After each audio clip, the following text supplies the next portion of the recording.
에스라 3장 1절부터 6절까지의 말씀 제가 받들어 읽겠습니다. 이스라엘 자손이 각자의 성읍에 살았더니 일곱째 달에 이르러 일제히 예루살렘에 모인지라.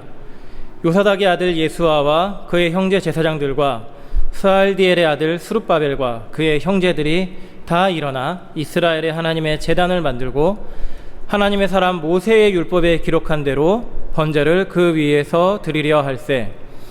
무리가 모든 나라 백성을 두려워하여 제단을 그 터에 세우고 그 위에서 아침 저녁으로 여호와께 번제를 드리며 기록된 규례대로 초막절을 지켜 번제를 매일 정수대로 날마다 드리고 그 후에는 항상 드리는 번제와 초하루와 여호와의 모든 거룩한 절기의 번제와 사람이 여호와께 기쁘게 드리는 예물을 드리되 일곱째 달 초하루부터 비로소 여호와께 번제를 드렸으나 그때에 여호와의 성전지대는 미처 놓지 못한지라. 아멘. 다시 예배란 제목으로 함께 말씀의 은혜 나눌 수 있기를 바랍니다. 네, 우리 함께 좀 인사를 먼저 나눴으면 좋겠습니다. 우리 서로 보시면서 유튜브 밴드로 예배 참석하시는 분들도 우리가 직접 보진 못하지만 옆에 같이 함께 하시는 분이 있다면 인사하시면 좋겠습니다. 수요기도에 잘 오셨습니다. 우리 서로 얼굴 보시고 크게 한번 인사하시죠. 수요기도에 잘 오셨습니다. 네, 정말 잘 오셨습니다. 유튜브로도 잘 참석하고 계십니다. 벌써 주일 지나고 3일째가 되었습니다. 시간이 정말 어떻게 빨리 가는지 모르겠습니다. 시간이 빨리 가는데 빨리 가는 이유가 우리가 해야 할 일이 참 많은 것 같아서 있습니다. 아이들은 시간이 안 간다고 빨리 좀 갔으면 좋겠다고 하는데 어른들은 제발 시간아 천천히 가라 그렇게 얘기를 합니다. 정말 해야 할 일도 많고 또 하고 싶은 일도 많고 분주하고 정신없이 살아가는데 질문해보고 싶은 것은 이렇게 분주하게 사는 삶 가운데에 과연 나는 내가 그리스도인이라는 정체성에 합당하게 예수 믿는 사람이라는 그 이름에 합당하게 삶의 우선순위 잘 지키고 있는가 이겁니다. 우선순위에 관해서 질문을 해보고자 합니다. 무슬림들은 자신들이 무슬림이라는 것을 아주 분명하게 티를 내는 방식이 기도입니다. 하루에 5번 메카를 향해 어디로 향하면 메카인지가 다 이제 알림이 있다고 합니다. 정해진 시간에 기도를 합니다. 무슨 일이 있든지 중간에 딱 끝이고 기도를 한다고 합니다. 정말 기도를 중요하게 여기고 그 기도가 그들의 우선순위인 거죠. 그래서 그들이 보는 우선순위를 통해 저 사람이 무슬림이구나를 분명하게 알게 됩니다. 제임스 스미스라는 신학자의 책을 하나님 나라를 욕망하라는 책에서 이런 글이 나옵니다. 우리가 사랑하는 것이 곧 우리다. 내가 사랑하는 것이 곧 나와 동일하다. 우선순위에 관한 말로 저는 좀 적용을 해보고자 합니다. 내가 무엇을 사랑하지? 내가 지금 무엇에 가장 큰 관심을 기울이고 있지? 이게 우선순위로 드러나는 것이죠. 그리고 그것이 곧 나를 만들어 갑니다. 내가 좋아하는 것이 나를 만들어 가고 내가 중요하게 여기는 것이 나를 만들어 갑니다. 그래서 우리에게 중요한 것은 이 사랑입니다. 사랑의 방향을 올바르게 설정하는 첫 단계가 굉장히 중요합니다. 첫 단추를 잘 끼워야 나머지 단추를 잘 끼우는 것처럼. 그래서 이러한 사랑의 방향 설정에 관해서 예수님이 우리에게 가르쳐 주신 아주 분명한 잣대가 기준이 있습니다. 우리 잘 아는 말씀입니다. 마태복음 6장 33절 말씀에서 가장 먼저 무엇을 찾고 구하고 해야 할지를 우리에게 이렇게 말씀을 주십니다. 이 말씀 우리가 같이 큰 목소리로 읽으면 좋겠습니다. 읽으시겠습니다. 시작. 그런즉 너희는 먼저 그의 나라와 그의 의를 구하라. 그리하면 이 모든 것을 너희에게 더하시리라. 아멘. 가장 먼저 1순위로 우선순위로 하나님 나라와 하나님의 의를 구해야 합니다. 하나님 나라는 하나님의 통치입니다. 하나님의 의는 하나님이 올바르시다고 하시는 것. 그래서 하나님 나라를 구하는 것은 하나님께 올바른 일, 곧 하나님의 의입니다. 구하라는 것은 그냥 휙 둘러보고 있음 좋고 없음 말고가 아닌 거죠. 그것을 목적으로 삼아서 얻으려고 온 힘을 쏟으라는 것이고 그냥 생각만으로는 되지 않습니다. 정말 일어나서 움직이고 손을 뒤집어서 찾고 힘을 쏟아야 합니다.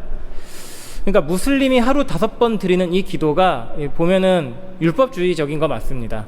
정해진 규칙을 엄격하게 지키고 그것을 해야만 하고, 근데 무시할 수 없는 요소가 한 가지 있는 걸로 생각을 됩니다. 그런 반복적인 행동, 의식적으로 우선순위를 두고 반복해서 하는 행동이 우리의 생각을 점점 만들어가고 나를 만들어간다는 것이죠. 이제 저희 아이들, 저 뒤에서 예배 드리는 저희 아이들이 나름 이제 학교와 유치원을 다니는 것도 이제 사회생활이죠. 다른 사람들을 만나면서 경험을 하고 친구들과 관계를 맺는데, 그러다 보니 가르쳐주고 싶지 않지만 듣게 되는 것, 욕을 접하게 됩니다. 근데 욕이 꽤 인상적이었던 것 같습니다. 자주 얘기를 하고 그러는데, 아마 어떤 친구 중에 욕을 굉장히 자연스럽게 입에 달고 다니는 친구가 있는 것 같습니다. 욕이란 게 참 신기하죠. 한두 번 들으면 귀에 아주 꽂히고 혀에 그냥 착착 달라붙습니다. 그리고 그거를 이제 어느샌가 따라하게 되고 나중에 그거 없이는 말을 못하게 되죠. 그러니까 사고방식이 점점 내가 말하는 욕을 따라가게 됩니다. 근데 인간의 본성이 참 악한 것은 너무 쉽게 잘 배우죠. 이거 하지 말아라 해도 어쩌면 그렇게 알아서 너무 잘 배웁니다. 그런데 선한 것은 이게 좋은 길이다, 바른 길이다 아무리 가르쳐도 따라가지 못합니다. 그런 책이 있습니다. 내가 알아야 할 모든 것은 유치원에서 다 배웠다, 이런 내용의 책이 있는데, 왜 이런 말을 하냐면 어른이 돼서도 그것을 잘 실천하지 못한다는 것이죠. 그렇게 좋은 걸 우리가 잘하지 못하는데, 예수님께서 말씀하신, 하나님께서 말씀하신 그리스도인으로서의 우선순위를 따르는 것은 정말 우리의 본성을 거스르는 일입니다. 그래서 죄악된 본성은 하나님에게서 등 돌리고 너의 쾌락과 만족을 위해서 열심히 살아라 라고 유혹을 하죠. 하지만 하나님은 하나님을 향해서 돌아서서 하나님께로 계속해서 나아오라. 근데 이 둘 사이에 있는 존재가 성도입니다. 그리스도인. 이 그리스도인이 그래서 참 괴롭죠. 이 둘 사이에서 죄악으로 끌려가는 것도 같고, 나는 하나님의 뜻을 따르고 싶어 하지만 자꾸 이제 줄다리기 가운데 있는, 그런데 절대로 잊지 않아야 할 정체성이 있다는 것입니다. 예수 그리스도께서 그분의 보혈을 흘려 그 피값으로 죄인 우리를 사셨다, 속량하셨다. 이것을 절대로 잊어서는 안 되는데, 왜냐하면 이 구원의 은혜를 받아서 사는 자가 성도이기 때문입니다. 그래서 우리 자신을 어떻게 생각해야 되냐? 로마서 6장 11절 말씀대로 생각해야 합니다. 내가 구원의 은혜를 입은 자이기 때문에 나는 죄와 상관이 없다. 더 이상 죄와 상관이 없고 이제는 하나님과 상관이 있다. 로마서 6장 11절에 이렇게 말씀합니다. 이와 같이 너희도 너희 자신을 죄에 대하여는 죽은 자요, 관계없는 자요, 그리스도 예수 안에서 하나님께 대하여는 살아있는 자로, 생명을 가지고 영원히 관계하는 자로 여길지어다. 너희들은 그렇게 계속 생각해야 된다. 그러니까 예수 그리스도를 믿어 구원의 은혜, 속량의 은혜를 받은 성도는 이제 더 이상 죄가 지배권을 행사하지 못한다. 유혹은 있지만 죄는 더 이상 결정적인 힘을 갖지 못한다라고 말씀합니다. 그리고 하나님의 은혜, 사랑, 그 의로우심, 생명의 성령의 법을 경험하며 살아가는데, 이것을 실제로 경험하려면 결단이 필요합니다. 나의 우선순위를 하나님의 말씀이 하시는 것에 따라 세우는 것, 그것을 따라서 실제로 실천하는 것이 필요합니다. 내가 그것을 행해서 성도로 인정받는 것이 아니라 성도이기 때문에 그것을 행함으로 확인하는 것이죠. 그래서 그 합당한 우선순위를 놓쳤다면 돌이키고 다시 세워야 되는 것, 그것이 오늘 우리가 살펴보는 이 에스라 3장 1절부터 6절까지의 말씀 내용입니다. 그러면 무슨 우선순위를 세우는 것을 말씀하느냐? 그리스도인에게 너무나도 중요한 것, 예배입니다. 이 에스라와 느헤미야는 포로에서 돌아온 이스라엘 자손들, 어떻게 하나님의 백성으로 회복돼 가는가를 말해주는데, 에스라는 성전을 다시 짓는 것, 그것을 통해 말씀을 합니다. 1장에서는 이방왕 고레스가 등장을 하죠. 고레스를 사용해서 하나님은 이스라엘 백성을 이스라엘 땅으로 돌려보내시고, 주변의 재물들을, 다른 민족들 백성들의 재물들을 사용해서 성전을 지을 수 있게 하십니다. 이제 이 귀환한 사람들이 첫 번째 1차 귀환한 사람들이고, 그 목록이 2장, 에스라 2장에 길게 나옵니다. 근데 이제 2장 1절과 마지막 2장 70절에서는 굉장히 비슷한 표현이 나옵니다. 포로에서 귀환한 사람들이 각자의 성읍에 살았다. 각자의 성읍, 곧 각자의 땅, 그것은 하나님께서 조상들에게 약속하신 것을 그대로 다시 이어받고 그 하나님의 약속 가운데 살게 되었다는 것입니다. 70년의 시간이 지났어도 하나님의 약속을 잊지 않은 것이죠. 우리는 하나님이 약속하신 땅에서 살 것이다. 그 땅에서 살아야 우리가 하나님의 백성이 된다. 이렇게 회복이 시작되고 그렇게 회복되는 정체성을 가지고 실천으로 나아가는 회복의 첫 번째 모습이 오늘 본문 3장 1절부터의 말씀 내용입니다. 이제 3장 1절 보시면 이스라엘 자손이 각자의 성읍에 살고 있다가 어느 날이 되어서 함께 예루살렘에 모이게 되었습니다. 3장 1절에 그 날짜가 이렇게 나옵니다. 이스라엘 자손이 각자의 성읍에 살았더니 일곱째 달에 이르러 일제히 예루살렘에 모인지라. 이제 각자의 성읍, 하나님의 약속의 백성답게 그 약속의 땅에 살다가 일제히 예루살렘, 아주 중요한 곳이죠. 중심, 신앙의 중심, 성전이 있던 장소에 다시 모였습니다. 여기서 일제히라는 말은 한 사람처럼 그게 모였다는 것입니다. 한 마음이죠. 한 생각, 한 뜻으로. 이 일곱째 달이 아주 중요합니다. 이스라엘 달력에서 제일 중요한 절기인데 이것이 에스라 3장 4절에 나옵니다. 초막절. 우리가 구약의 3대 절기 중 하나인 초막절을 지키고자 모입니다. 이 초막절은 하나님이 광야 생활을 하실 때에 명령하셨던 절기입니다.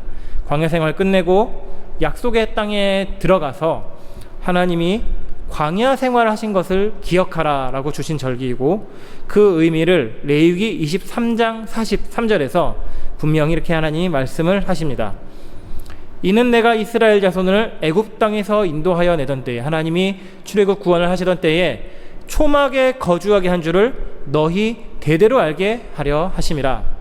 알게 함이니라. 초막, 광야에서 벽이 있는 집을 짓지 못하고 이동하는 집에 짓게 하셨다. 나는 너희의 하나님 여호와이니라. 너희 하나님 여호와께서 임시처소인 초막에서 광야를 지나게 하셨다. 광야는 영원히 거할 곳이 아니기 때문입니다. 하나님이 구원하셔서 거쳐가야 되는 그 과정, 광야 가운데 하나님이 함께 하시고 약속의 땅으로 인도하여 들으신 것을 기억하고 기념하게 하는 절기가 초막절입니다. 이것은 이제 대대로, 이스라엘 대대로 지켜야 할 영원한 규례이고 그 광야 인도하심을 기억하는 것이기 때문에 이스라엘의 정체성이 가장 중요한 절기가 됩니다. 그것을 기억한 거죠. 우리가 일곱째 달이니 모여야 한다. 초막절 지켜야 한다. 우리는 초막절에 하나님의 말씀을 그대로 지켜야 한다. 다른 마음 가진 사람 없이 한 마음으로, 한 사람으로 일제히 예루살렘에 모였습니다. 이 참 의미가 있습니다. 지금 바벨론 포로에서 돌아온 사람들은 제2의 출애굽을 경험한 것이나 마찬가지입니다. 다시 하나님이 구원하신 것을 경험하고 그 구원의 경험을 가지고 처음 말씀하셨던 대로 구원을 기억하고 기념하는 것입니다.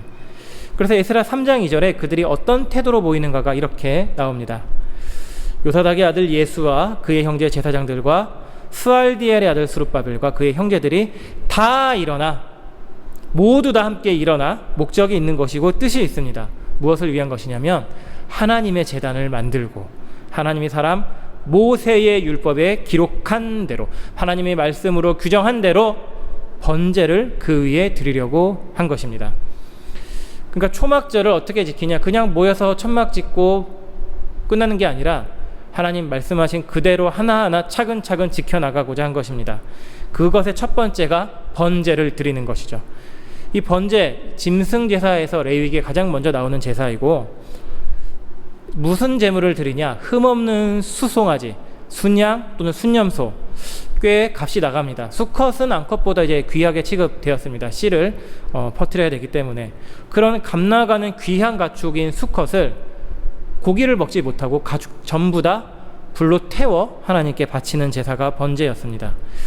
가난한 사람도 여기엔 예외가 될 수 없는데 그런 가축이 없을 정도로 가난한 사람은 산비둘기나 집비둘기 새끼로 드리게 하셨습니다. 예외가 없습니다. 번제는 다 드려야 했습니다.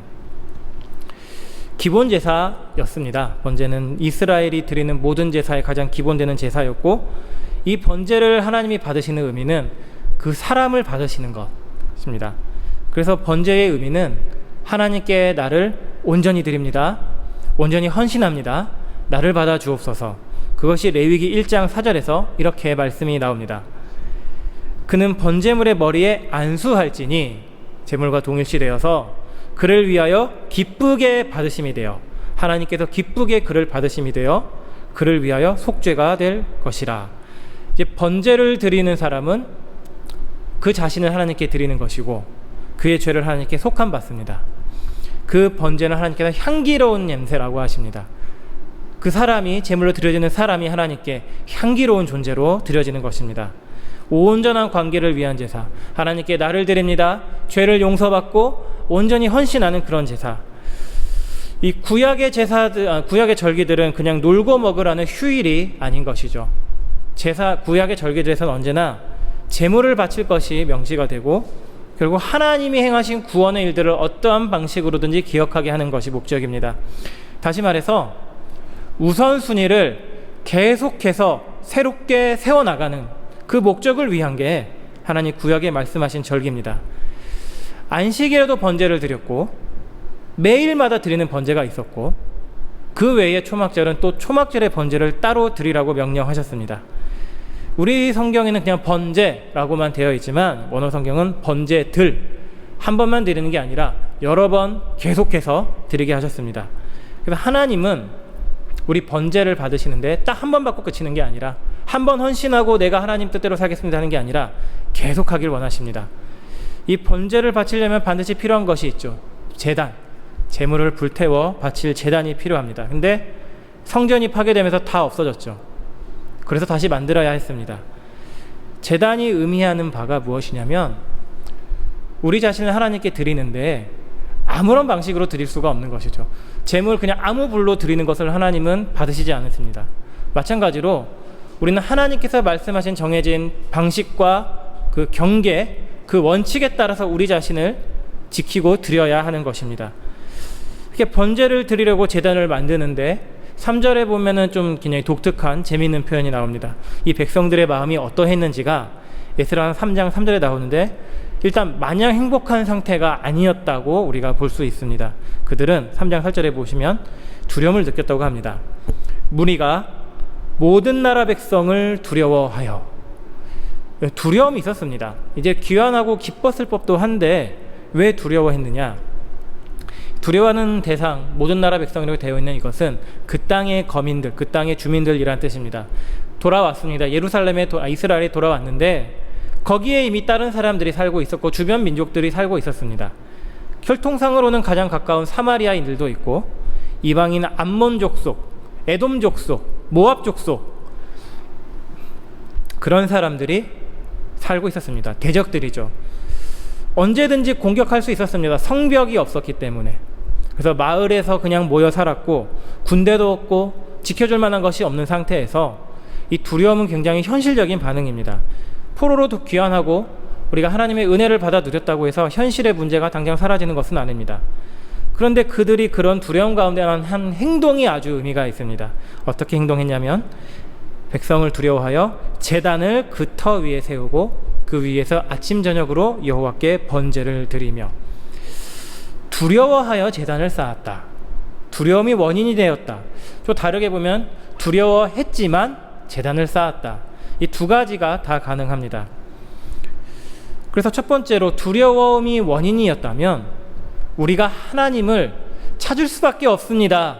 우리는 너무 두렵기 때문에 이 상황을 스스로 우리 자신을 지킬 능력이 없기 때문에 우리는 하나님께만 도움을 구할 수밖에 없습니다.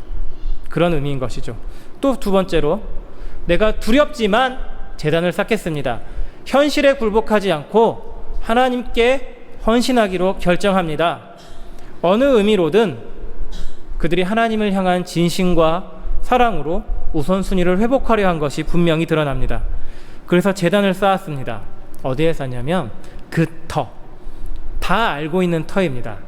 옛날 성전터. 그 터에 관해서 말씀하시는 곳 역대상 22장 1절이 이렇게 말씀을 합니다. 다윗이 이르되 이는 여호와 하나님의 성전이요, 그 터는 여호와 하나님의 성전터고 이는 이스라엘의 번제단이라. 그 모리아산이죠.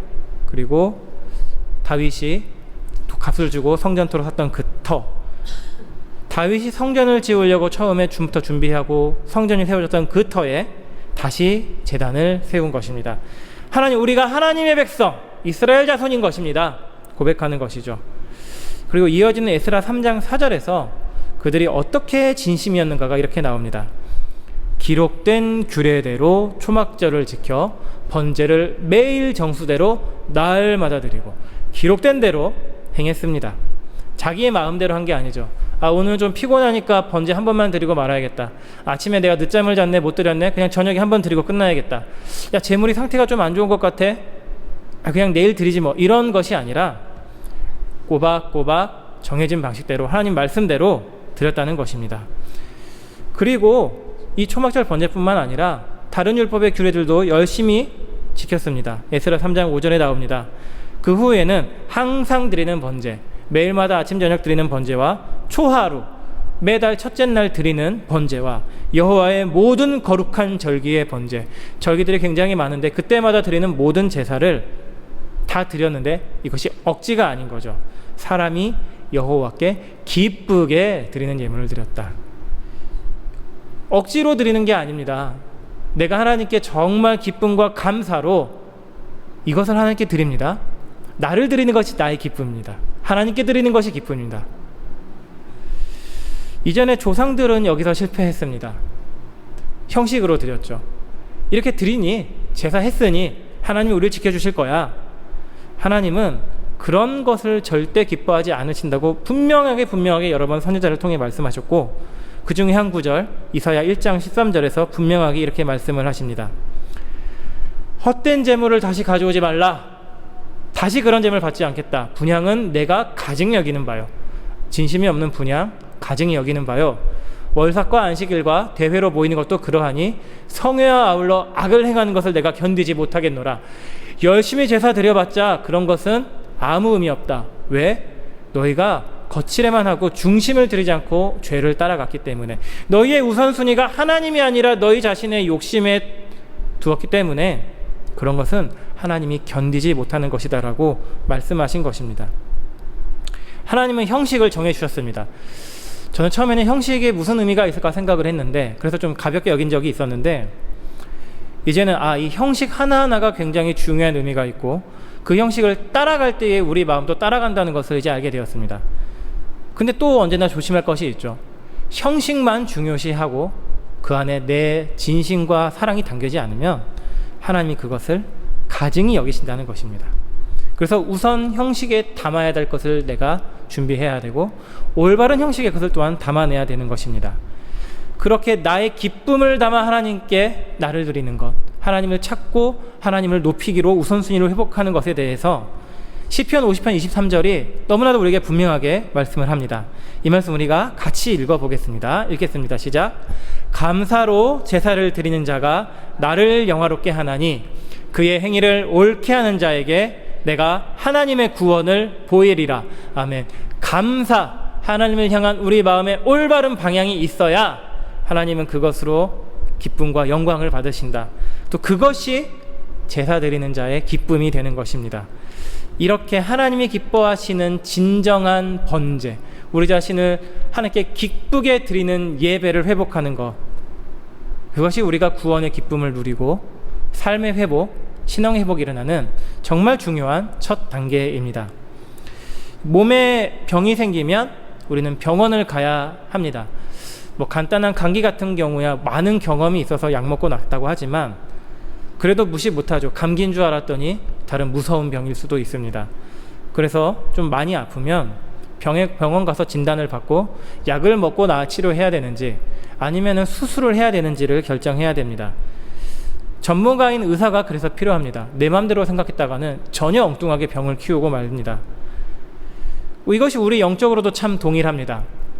내가 왜 이렇게 영적으로 무기력하고 무너져 있는지를 자꾸 내 생각으로만 알아내려고 하면 답이 나오지 않습니다. 내가 뭔가 잘못했을까? 그 방식을 찾아보려고 해도 사실은 계속 실패를 합니다. 그래서 우리는 우리 영혼의 하나님이 주신 처방전으로 늘 돌아가야 하는 것이죠. 성경을 펼치고 읽어가면서 하나님, 내 영혼이 왜 지금 이렇게 무너진 상태가 되었습니까? 듣기를 원하고 그대로 따르기 원합니다. 그냥 겉으론 괜찮아 보일 수 있죠. 내가 영적으로 무너진 것을 알지만 심각하지 않은 것처럼 보일 수 있지만 그것이 계속되고 오래되면 실상 돌이 가득한 밭처럼 되고 나아가서 아예 돌처럼 굳어져 버리고 맙니다. 이것을 해결하려면 우리는 성경을 통해 하나님이 말씀하시는 것을 통해 우리 영혼의 상태를 성령이 깨닫게 해주셔야 합니다. 근데 영혼의 병은 좀 육신의 병과 다른 것 같습니다. 육신의 병은 원인이 정말 너무 다양하고 원인을 찾지 못하는 것도 있는데 영혼의 병은 생각보다 그 원인이 많지 않은 것처럼 보입니다. 근본적으로 영혼의 병은 죄악된 성향 때문이죠. 나의 원죄, 하나님을 계속해서 떠나려는 나의 성향 때문에 괴로워하기 때문에 영혼이 병을 느끼고 이런 죄악된 성향이 실제로 드러나는 모습들 또 그것을 그냥 방치해 두기 때문에 영혼이 시들고 병이 듭니다. 로마 카톨릭에서는 이런 죄악의 모습들을 7개로 분류를 해놓은 게 있습니다. 굉장히 좀 이거는 생각해 볼 만한 내용 같습니다. 교만, 7개의 큰 죄제라고 부르는 것이 교만, 인색, 시기, 분노, 음욕, 탐욕, 그리고 나태입니다. 근데 이러한 죄악들이 가장 먼저 실제로 우리 신앙의 실천, 신앙의 모습에 어디에 가장 먼저 나쁜 영향을 끼치고 무너뜨리는가 하면 예배를 공격한다는 것이죠. 우리가 하나님께 예배 드리는 것이 처음에 무너지기 시작을 하면 나머지 것들도 점점 무너져 갑니다. 우리가 교만한 마음을 가지고 하나님을 높일 수 없습니다. 인색한 마음으로는 하나님께 자원해서 드릴 수가 없습니다. 시기하고 분노하는 마음으로는 우리는 하나님께 무릎 꿇지 못합니다. 음욕을 품고 있다면 하나님 앞에 더러운 모습으로 나아가는 것이고 탐욕을 가지고서는 우리는 하나님을 기뻐할 수 없습니다. 그리고 나태한 마음으로는 하나님의 뜻을 따르지 못합니다. 예배가 이것과 정반대되는 것이기 때문입니다. 온전히 하나님을 찾는 것, 그 하나님 앞에 우리 자신을 온전히 드리는 것, 하나님과 깊이 교제하고 하나님으로 만족하는 그것이 예배인 것이기 때문입니다. 하나님을 다스리고 찾고 구하는 시간, 하나님이 나를 온전히 소유해 주시기를 바라는 시간, 그래서 하나님이 올바르시다고 말하는 것에 기꺼이 나를 드리는 시간, 그렇기 때문에 예배가 공격받고 무너지면 우리의 신앙은 저절로 도미노처럼 무너지는 것입니다. 열왕기와 역대 보면은 여러 왕들이 나오는데 그 왕들을 판단하는 기준 정말 심플합니다. 단순합니다. 다윗이 한 대로 잘 따라 했느냐, 다윗이 했던 것에서 어긋났느냐. 다윗의 길을 따르지 않은 왕들은 모두 하나같이 우상 숭배에 빠졌습니다. 모두 다 예배를 무너뜨리고 더 심각한 죄로 나아갔습니다.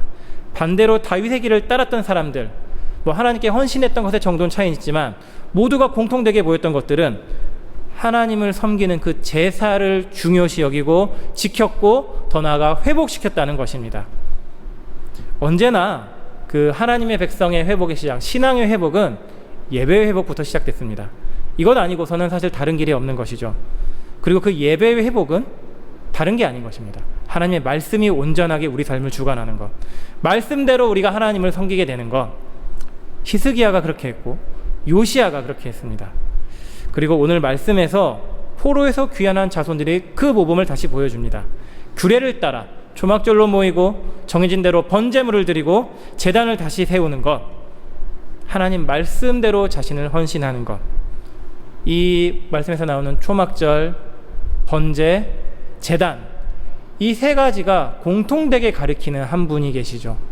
우리 주 예수 그리스도. 예수 그리스도께서는 우리 그리스도인의 초막절이십니다.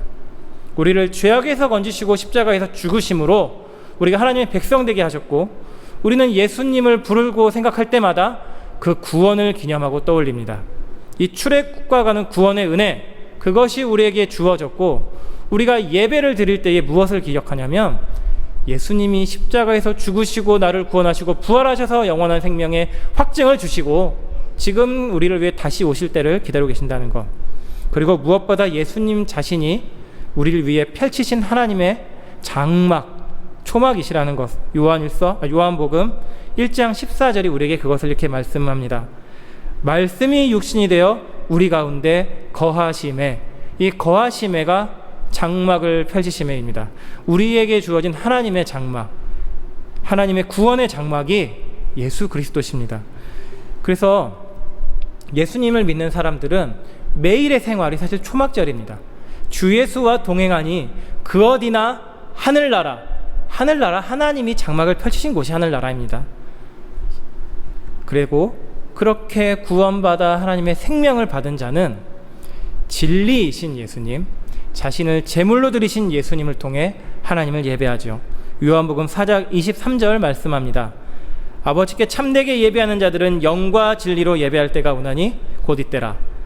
이 영과 진리, 저는 이 영과 진리가 무엇일까 생각을 해봤는데 사실 이 말씀 앞부분에서 힌트를 얻었습니다. 하나님은 영이시니 예수님은 하나님이시죠.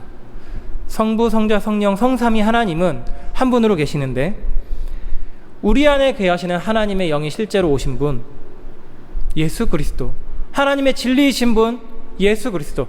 우리가 예수 그리스도 안에서 예배하는 것을 하나님이 받으시는구나. 그래서 우리는 예수님을 믿음으로 말미암아 하나님을 예배할 수 있게 된 것입니다. 이 예수님께서 자신을 하나님께 번제로 바치셨다는 것, 히브리서 10장 10절 말씀에서 이렇게 말씀합니다. 이 뜻을 따라 예수 그리스도의 몸을 단번에 들이심으로 말미암아 우리가 거룩함을 얻었노라. 단번에 들이심, 예수님이 뜻하나심이 예수 그리스도 통해 뜻하시고 이루신 것은 그 번제 제사로 상징되는 구약의 제사를 완성하는 것입니다. 그래서 우리가 예수 그리스도 안에 있다는 것은 예수님의 번제로 자기 드리심을 날마다 우리가 누리는 것이죠. 그 예수님과 함께 우리도 하나님께 드려집니다. 번제로 함께 드려집니다. 이렇게 자신을 드리신 예수님이 또한 우리의 성전 제단이시죠. 히브리서 13장 10절 말씀합니다. 우리에게 제단이 있는데 무슨 제단이 있냐? 물론 당시에는 예루살렘 성전이 있었습니다. 히브리서 당시에는. 하지만 진짜 제단은 예수 그리스도시다. 그 건물 성전에서 일하는 제사장들은 장막에서 먹을 권한이 없지만 예수 그리스도 안에 있는 자들은 예수님 안에서 생명을 함께 먹고 마신다. 사실 성전은 예수 그리스도를 상징하는 것이고 예수님의 구원을 본따서 만든 것입니다. 그 제단에서 제단 대신 예수 그리스도께서 자신을 제물로 드리신 것, 이것이 우리에게 주어진 구원이고 이 구원을 우리가 날마다 기억하고 누리는 것이 우리 그리스도인의 생활, 초막절입니다. 그래서 우리의 예배는, 우리의 생활은 날마다 드리는 초막절, 날마다 예수 그리스도로 말미암아 자신을 드리는 번제, 날마다 예수 그리스도께로 예수 그리스도 통해 하나님께 나아가는 제단. 그래서 우리가 어떻게 예배를 회복할 수 있을까? 내가 말씀을 통해 하나님의 예배를 회복하고 싶어 하는데 어떻게 할 수 있을까? 예수 그리스도를 나의 중심에 모시는 것, 이것이 나의 우선순위다. 예수님을 가장 소중히 여기는 것이 나의 우선순위다. 예배의 회복의 핵심입니다. 우리는 그래서 예배 드릴 때 정말 형식도 중요하게 여겨야 합니다. 이 내용을 우리가 바로 설정했으면 내용을 담아내는 형식을 지켜가야 합니다. 특별히 공예배가 그렇습니다. 정해진 순서가 있죠. 다 의미가 있습니다. 예배로의 부르심, 송영, 말씀 설교, 교회 소식, 성도의 소식을 나누고 축도로 파송까지. 또한 예배할 때에 우리가 몸가짐도 바르게 해야 합니다. 딴 생각하고 핸드폰 만지작거리고 흐트러지고 졸고 이러는 거, 사실 우리의 중심이 이렇게 되면 당길 수가 없습니다. 그리고 할 수 있으면 우리가 정말 목소리 크게 내야겠습니다. 내가 목소리를 크게 내는 것, 그러면 우리의 생각과 의식이, 마음이 더 수월하게 집중하게 됩니다. 딴 생각을 못하죠. 더 온전히 하나님께 집중하기 위한 방법입니다. 그리고 일상에서 우리는 예배를 회복해 가야 합니다. 일상의 예배는 공예배의 기초입니다. 일상이 무너져 있는데 공예배 잠깐 와서 반짝 드린다고 진정으로 드려지는 것이 아닙니다. 이러한 일상의 예배, 우리가 로마서 12장 1절 말씀을 통해 잘 볼 수 있습니다. 이 말씀, 마지막 말씀 같이 한 목소리로 읽겠습니다. 읽습니다. 시작. 그러므로 형제들아, 내가 하나님의 모든 자비하심으로 너희를 권하노니 너희 몸을 하나님이 기뻐하시는 거룩한 산 제물로 드리라. 이는 너희가 드릴 영적 예배니라. 영적 예배, 합당한 예배라는 뜻이기도 합니다. 무엇이 합당한 예배인가? 우리의 실제 몸, 이 움직이는 몸을 가지고 예배하는 것, 우리의 현실, 우리의 일상, 우리의 존재 자체를 하나님이 기뻐하신 대로 내어드리는 것이죠. 그래서 하나님이 번제를 향기롭게 받으셨던 것처럼 내 모든 존재가, 내 생활이, 생각과 말이, 나의 상황이 하나님께 거룩하게 구별되어 가는 것입니다. 그래서 나는 하루에 예배를 몇 번 할 수 있을까? 몇 번 할까? 이 질문이 굉장히 무의미하게 생각됐습니다. 왜냐하면 눈 떠서 잠드는 시간, 잠든 순간까지도 우리의 예배는 멈추지 않는 것입니다. 셀 수 없습니다. 1분 1초 숨 쉬는 모든 순간이 다 하나님께 예배가 됩니다. 우리의 존재 자체가 하나님께 드려지는 것이기 때문이죠. 어떻게 이것이 가능하냐? 내가 계속해서 예배 이렇게 하는 게 아니라 예수님이 나의 중심으로 계속 계신다면 우리는 계속 하나님을 예배하는 것입니다. 물론 우리 계속해서 잘못하고 죄를 짓습니다. 하지만 그때 우리는 우리를 위해 제물 대신 예수님을 의지하면 됩니다. 번제로 우리를 위해 예수님이 드리셨고, 우리가 그런 것처럼 우리 죄를 자복하고 회개하면 하나님은 용서하십니다. 그 회복이 날마다 우리에게 있어야 됩니다. 예배의 회복인 것입니다. 그럼 우리가 앞으로 만나면 이렇게 인사할 수도 있을 것 같습니다. 예배 잘 드리고 계십니까? 우리 안녕하십니까 보통 하는데, 우리의 평화는 다른 세상적인 것이 아니라 예수 그리스도 안에 있기 때문이죠. 그래서 예배 잘하고 계십니까? 예수님 안에서, 하나님 안에서 평안과 만족을 누리고 계십니까? 지금 우리 한국교회 공예배 회복이 정말 너무나도 필요한 시기입니다. 우리 주사랑교회도 예배 회복을 위해 계속해서 움직이고 있고 계속해서 반복해서 얘기를 하고 있습니다. 코로나로 우리의 태도가 많이 무너졌는데 그것을 다시 회복하는 것, 정말 무너진 성전을 쌓아가는 것처럼 어려운 일입니다. 하지만 포기할 수 없는 일입니다. 우리의 우선순위가 딴 데로 갔던 거를 돌려야 하나님께 우리 자신을 기쁘게 드리는 삶을 살아갈 수 있게 되기 때문입니다. 그래서 참 우리가 모여서 예배하는 은혜, 모여서 예배하는 기쁨을 사모하기를, 그렇게 모여서 함께 예수님의 이름을 높일 때 정말 공동체를 통해 하나님이 주시는 기쁨을 맛보게 되기를 좀 이렇게 바라고 생각하게 되었습니다. 그리고 흩어져서도 동일하게 매일매일이 초막절로 지키는 것, 예수님 안에서 내가 지금 초막절을 지키고 나 자신을 번제로 기쁘게 드리고 있는 삶, 그런 것들이 우리가 정말 바라고 추구하고 실제로 변화시켜 나가야 될 모습이겠습니다. 그러려면 계속해서 우리의 우선순위를 바른 우선순위를 우리 앞에 둬야 하는 것이죠. 하나님께 예배해야지, 시간을 거룩하게 잘 사용해야지, 나의 생각을 올바르게 지켜가야지. 이러할 때에 하나님은 차근차근 준비하신 은혜를 베푸시고 우리의 삶의 온전한 회복을 천천히지만 분명하게 이뤄가실 것을 믿습니다. 기도하시겠습니다. 거룩하신 성삼위 하나님, 저희가 하나님의 이름을 높이는 예배를 귀하고 소중히 여기고 기뻐하게 하여 주시옵소서.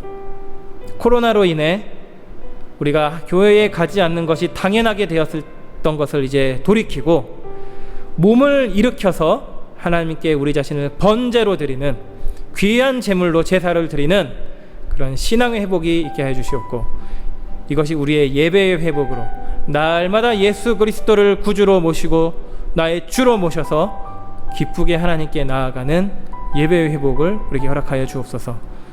하나님 나라와 그의 의를 구하는 우선순위의 회복이 우리에게 있게 하여 주옵소서. 주 예수 그리스도의 이름으로 기도드렸습니다. 아멘.